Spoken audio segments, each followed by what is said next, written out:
Welcome to the deep dive. Today we're jumping into a really fascinating area. It's the global consumer packaged goods, or CPG software market. Hmm. Yeah, it's a sector that, quietly impacts how products actually get to you. And all the insights we're digging into, they come straight from this comprehensive report by Cognitive Market Research, the Global CPG Software Market Report 2025. So, our mission today is to unpack the frankly incredible growth this market is seeing. We want to understand what's pushing it forward and really explore how software is changing an industry we all interact with, well, every single day. Consider this your shortcut to getting up to speed on a really crucial, booming sector. That's exactly right. And whether you're just curious about, the tech shaping how we shop, or maybe you're prepping for a meeting, or just looking for those aha moments about commerce, this deep dive, it's designed to help you quickly grasp the key trends and the pretty significant implications of this market's expansion. We'll zero in on the context, the why, and the insights you really need.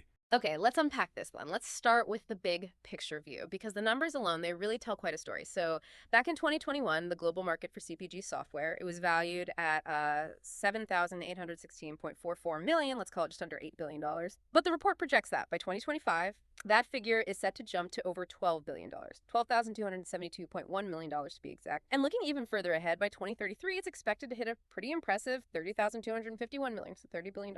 That represents a really robust compound annual growth rate, the CGR, of 11.93%, nearly 12%. Yeah, and what's fascinating here isn't just the sheer size of that growth, going from roughly 8 to 30 billion. It's why it's happening. This kind of explosive expansion. It really reflects a clear, um, undeniable strategic shift across the whole CPG sector. We're talking digitization, automation, getting smarter with data intelligence. Companies are realizing, I think, that advanced software, it's not just a nice to have anymore. It's actually essential. Okay. Essential for streamlining everything, supply chains, manufacturing, sales strategies, even how they, engage directly with consumers. And it's this widespread adoption of these pretty sophisticated tools that's really positioning the CPG software market for such, well, exponential growth globally. Okay, this is where it gets really interesting, I think, because the global numbers, impressive. But let's drill down a bit into the regions.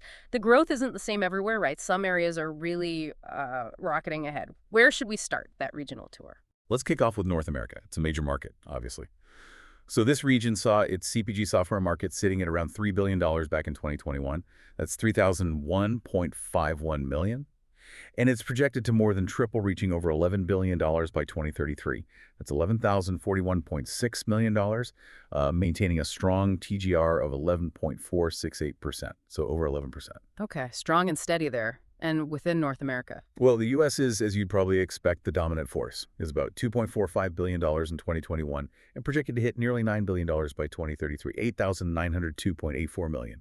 But we're also seeing really robust double-digit growth rates in Canada and Mexico, too. Canada's looking at around $1.3 billion by 2033, Mexico over $800 million. A lot of this growth seems to be driven by sort of early adoption of advanced analytics and software that enables e-commerce, helping brands connect directly with consumers, refining their strategies in what is, let's face it, a super competitive market. Right, using that data edge. Okay, moving across the Atlantic then, how does Europe stack up in comparison? Europe's market is also set for some really significant expansion. It started at about $1.75 billion in 2021, and is projected to grow to over $6.4 billion by 2033. That's a CAGR of almost 11.5%. 11.484%, so very similar to North America's overall rate. Interesting. And within Europe, any standouts? Germany definitely stands out. It's projected to reach over $1.3 billion by 2033, 4,321.20 million. It actually has one of the highest CAGRs in the EU, over 12%, 12.252%. But we also see strong adoption across the UK, looking at over $1 billion by 2033. France, Italy, Spain. They're all showing solid growth, too. France moving towards $800 million, Italy over $500 million, Spain approaching $500 million. And the drivers there, is it the same as North America? Similar in some ways, but maybe with a slightly different emphasis. In Europe, a lot of the drive seems to be around operational efficiency, yes, but also meeting increasingly tough regulatory requirements and sustainability standards. And sophisticated software is, uniquely positioned to help companies manage all that complexity. Right, compliance and efficiency. Okay. Now, you mentioned some areas are really rocketing. I think Asia Pacific falls into that category. Oh, absolutely. Buckle up for Asia Pacific. This region is genuinely among the fastest growing globally. This market started just under $2 billion in 2021, 1,961.93 million, and it's projected to absolutely skyrocket to over $8.4 billion by 2033. $8,409.77 million. That's at an astounding CGR of nearly 13%, 12.906%. Wow, almost 13%. That's huge. So what's making APAC such a powerhouse in this space? Well, it's a combination of factors. You've got massive populations, of course. You've got rapidly expanding digital infrastructure across many countries. And there's just this surging embrace of e-commerce. China is clearly a leading market there. Started over $500 million in 2021, expected to reach almost $2.5 billion by 2033, 2,451.45 million. A lot of that is driven by a focus on digital storefronts integrating supply chains. Okay, China leading, but you said among the fastest growing. Right, because India's really set for explosive growth. It jumps from under $300 million in 2021, $298.21 million, to nearly $1.4 billion by 2033, $1,396.02 million. And its CAGR, it's the highest among the major APAC markets we're looking at, 13.741%, almost 14%. Incredible. What's fueling that in India specifically? It seems powered by its rapidly expanding middle class, obviously, and a really strong mobile-first consumer base. People are shopping on their phones. Yeah. And beyond those two giants, you've got South Korea, Australia, Singapore, the various economies in Southeast Asia, Taiwan. They're all reflecting really significant expansion, too, all showing double-digit CGR growth rates as CPG companies invest heavily in scaling up their digital operations across these really diverse markets. Okay, APAC is clearly a hotspot. What about some of the other developing markets? Let's look at South America, the Middle East, Africa. Are we seeing similar digital adoption trends there? We absolutely are. Maybe starting from smaller bases, but the growth trajectories are strong. In South America, the CPG software market is projected to grow from just under $500 million in 2021, $482.44 million, to nearly $2 billion by 2033, $1,972.97 million. That's a CAGR over 12%. 12.246%. And who's leading there? Brazil is the leader in the region, expected to approach $800 million, $791.95 million by 2033. Argentina is also showing strong growth, projected to hit nearly $370 million. And you see good growth in Chile, Colombia, Peru, too. It's often about optimizing these sometimes vast distribution networks and just getting a better handle on regional consumer demands. Okay. And the Middle East. Also on a significant upswing, the market's increasing from about $350 million in 2021, $351.74 million, to almost $1.4 billion by 2033 at the 1,000th Digital Transformation Initiatives, government pushes, plus an increased focus on supply chain resilience and creating more modern retail experiences. Any specifics, say, for the UAE? Yeah, the UAE market is expected to jump quite a bit from around $49 million, $48.89 million in 2021, to over $211 million by 2033. It's really positioning itself as a kind of regional hub for CPG innovation. Right. And you also see promising growth in places like Qatar and Egypt. Right. And finally, Africa. Africa, again, starting from a smaller base, around $258 million, $257.94 million in 2021. But it's forecasted to rise to over $1 billion by 2033, $1,016.73 million. That's a CAGR of about 11.5%.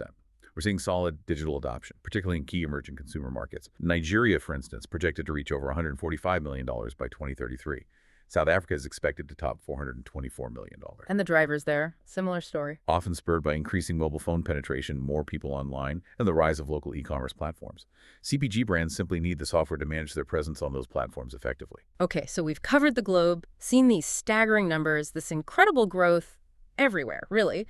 But let's bring it back. What does all this mean for you, the listener, the consumer? Why should you actually care about software growth in consumer goods?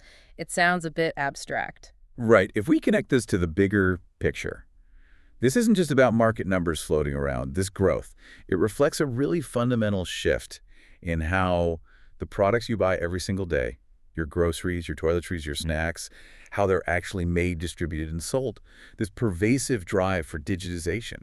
It translates into several, well, pretty concrete changes that directly impact your life, for example. Okay, like what?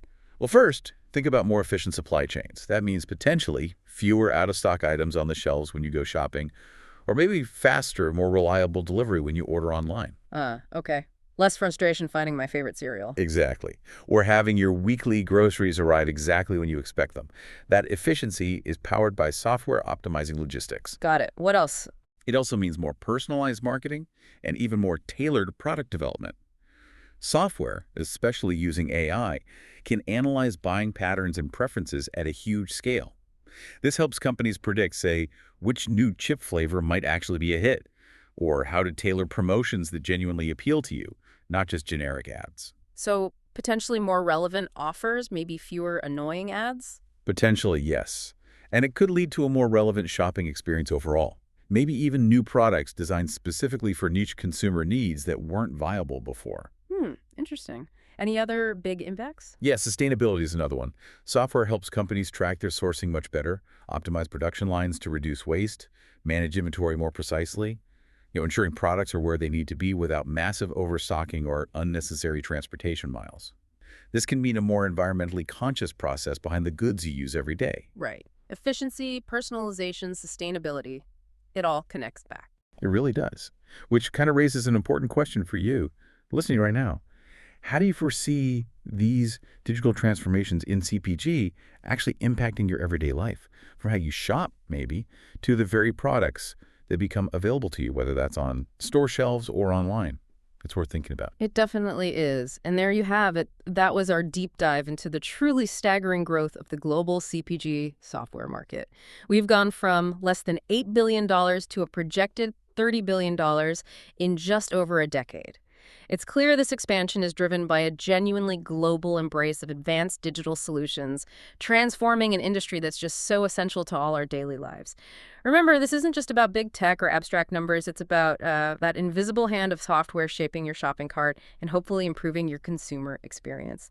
Thank you so much for joining us on this deep dive into the future of consumer goods and the incredible technology that's powering it all. Yeah, and as a final thought to maybe chew on, consider how the CPG software, by enabling everything from, predictive analytics for inventory to these hyper-personalized consumer experiences we talked about, how it might eventually start to blur the lines between traditional CPG products, the physical things, and digital services themselves. What kind of new innovations might emerge when every snack or soap or soda is intrinsically linked to this sophisticated software ecosystem? Could we see subscriptions bundled with products, digital experiences tied to a physical good? Maybe even interactive components? It opens up some really interesting possibilities for what consumer packaged goods might even mean in the future. Have you ever noticed how sometimes that specific brand of coffee you like, or that new cleaning product everyone's talking about, it just sort of magically appears on the shelf right when you want it? Yeah, or the opposite, right? That Yeah. total frustration when your absolute favorite snack, the one you really need, is Yeah. just gone. Nowhere. Exactly. There's this powerful, often invisible force making those moments happen, good or bad, and it's something that's really shaking up the world of consumer goods. You've definitely hit on a key thing there. That tension between instant gratification and sudden scarcity.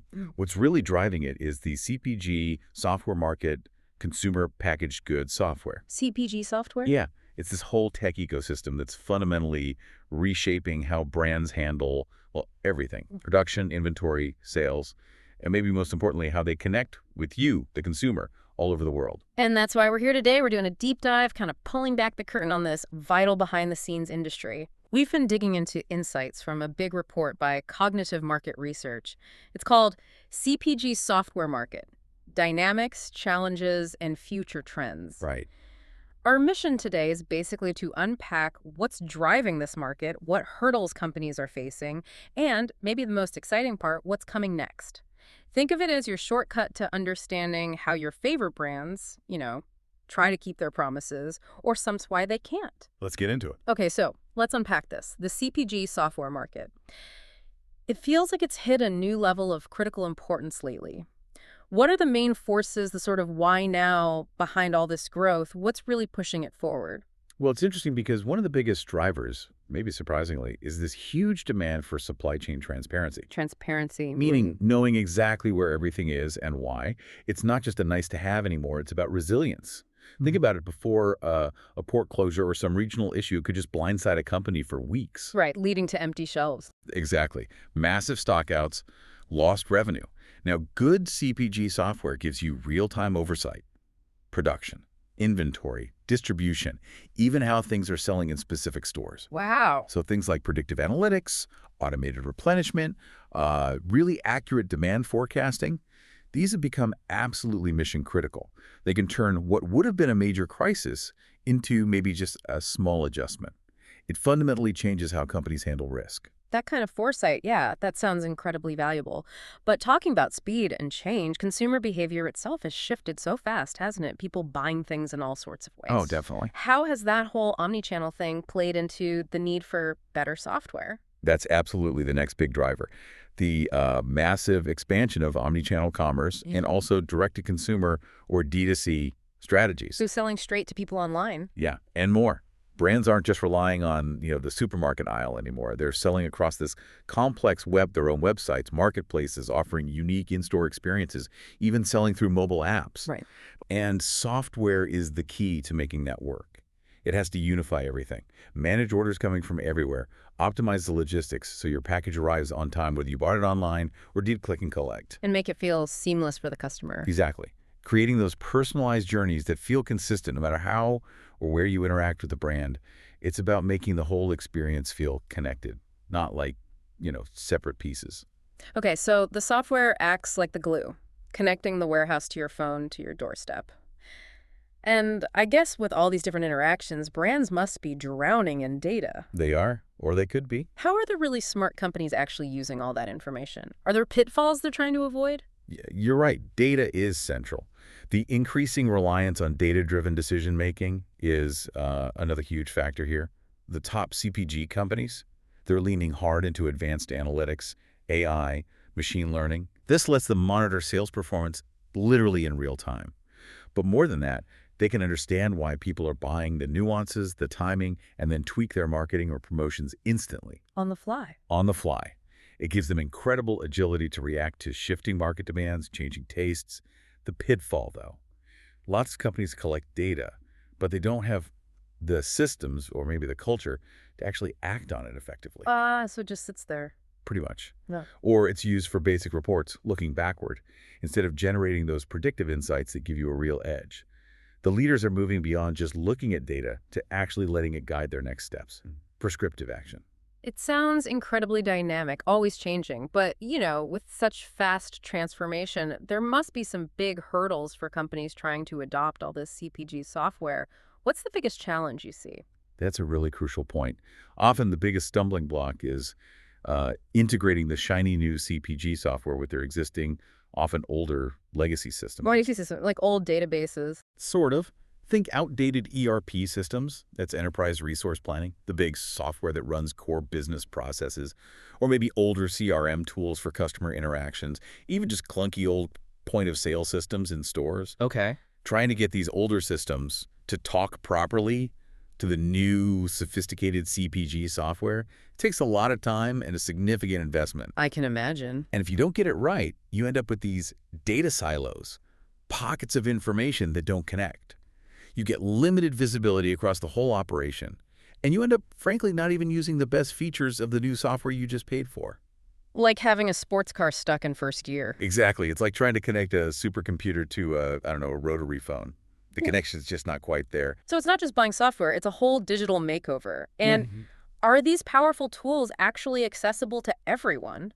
What about smaller companies without huge IT budgets? That brings up another really important barrier, Yeah. the cost. Implementation, customization. Yeah. It's not cheap. Right. And that can be a major hurdle, especially for small to medium-sized businesses. The long-term ROI, the return on investment, it looks promising on paper. Better efficiency, maybe more market share. But the upfront cost. But yeah, the upfront costs for software licenses, getting it deployed, training the team, it can be daunting. It's a big financial leap, and for some smaller players, it's a classic chicken and egg situation. They need the efficiency to grow, but they need the growth to afford the tools for efficiency. Makes sense. Now, it's easy to focus just on the tech, the software itself. But what about the people, the employees who actually have to use this stuff? How do they adapt? Or do they sometimes resist? Oh, this is huge, and maybe one of the most underestimated challenges. Organizational resistance. The human element of digital transformation. Right. Change is hard. Yeah, it really is. You can bring in the absolute best, most cutting-edge software platform. But if your sales team, your marketing folks, the logistics coordinators, if they're slow to adopt it, maybe they find it too complicated or they weren't trained well enough or Honestly, they just like doing things the old way. Then the investment doesn't pay off. Exactly. You just won't unlock the full value. Without really strong change management, good communication, and proper user education, a lot of companies unfortunately fail to get the real benefits from their software investments.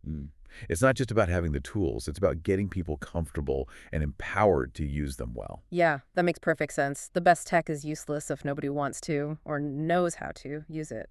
Okay, let's pivot a bit. Let's look ahead. What are some of the really exciting developments, the emerging trends that are shaping the next wave of CPG software? Yeah, looking forward is exciting. One of the biggest things, I think, is the adoption of AI-powered forecasting and inventory management. It's getting really sophisticated. AI forecasting. How's that different? Well, it's revolutionary because these AI systems can factor in incredibly subtle variables that, frankly, humans just can't process fast enough or spot easily. Things like minor weather trends, real-time social media sentiment shifts, emerging consumer habits, even competitor pricing adjustments. Wow, okay. That level of precision helps companies slash waste, prevent those really frustrating stockouts that lose sales, and just generally become much more agile. Imagine knowing, with a much higher degree of certainty, what people will want, where they'll want it, and when. That sounds incredibly powerful, especially for cutting down on waste. What about how the software itself is delivered? Are things changing there too, the structure of it? Absolutely. We're seeing huge momentum for cloud-based and modular software platforms. SaaS, software as a service. Right, sauce, everything's moving to the cloud. Pretty much. And it makes sense, right? With remote work being common now, global supply chains getting ever more complex, SaaS offers that scalability and flexibility you need. You can access it from anywhere. And modular, what does that mean? Modular means businesses can kind of pick and choose the features they need, like building blocks. Maybe you just need advanced order automation right now, or maybe you need help managing trade promotions, or you want deeper customer analytics. So you don't have to buy one giant expensive package with stuff you don't need. Exactly. You adopt just what you need when you need it. It lets companies build their ideal tech setup without that massive upfront cost or paying for features they won't use. Much more tailored. Okay. And one last area. As consumers, we seem to be getting much more conscious about a brand's wider impact, right? Environment, ethics. Definitely. How is CPG software helping companies address those kinds of societal and environmental concerns? This is a really critical and fast-growing trend. The focus on sustainability and ESG compliance. ESG, that's environmental, social, and governance. It's about how companies measure up in these non-financial areas. Right, ESG is everywhere now. It is. And today's CPG software solutions are increasingly being built with this in mind. They help companies monitor their environmental impact, analyze their carbon footprint across the whole supply chain, ensure traceability of ingredients, where did this actually come from, which also helps with ethical sourcing. So the software provides the data for those ESG reports. Exactly. It provides the data, the tracking, the analytics. As regulations get tighter and consumers like you become more demanding about transparency, these tools are becoming essential. They help brands stay compliant, sure, but also stay competitive by actually showing their commitment to being responsible and sustainable. It's becoming a real market differentiator. Wow, what a deep dive this has been. From just keeping shelves stocked to predicting the future with AI and even helping brands become, better corporate citizens, it's really clear the CPG software market is at this crucial turning point. It really is. It's being driven by constant innovation, all this digital integration, and just the changing needs of consumers all over the world. It feels like the engine behind how we get what we want when we want it. I think that's a great way to put it. From AI and the cloud to really sophisticated ESG reporting, yeah, the next decade is definitely going to see this sector become a key enabler of smart, sustainable growth for basically the entire consumer goods world. It's moved beyond just efficiency. It's about foresight and increasingly purpose. So something for you to think about next time you're at the store or maybe clicking add a cart online. Given this incredibly rapid pace of change we've talked about and all the challenges that come with it, what aspect of CPG software innovation do you think will ultimately have the most profound, most long-term impact on your daily life as a consumer?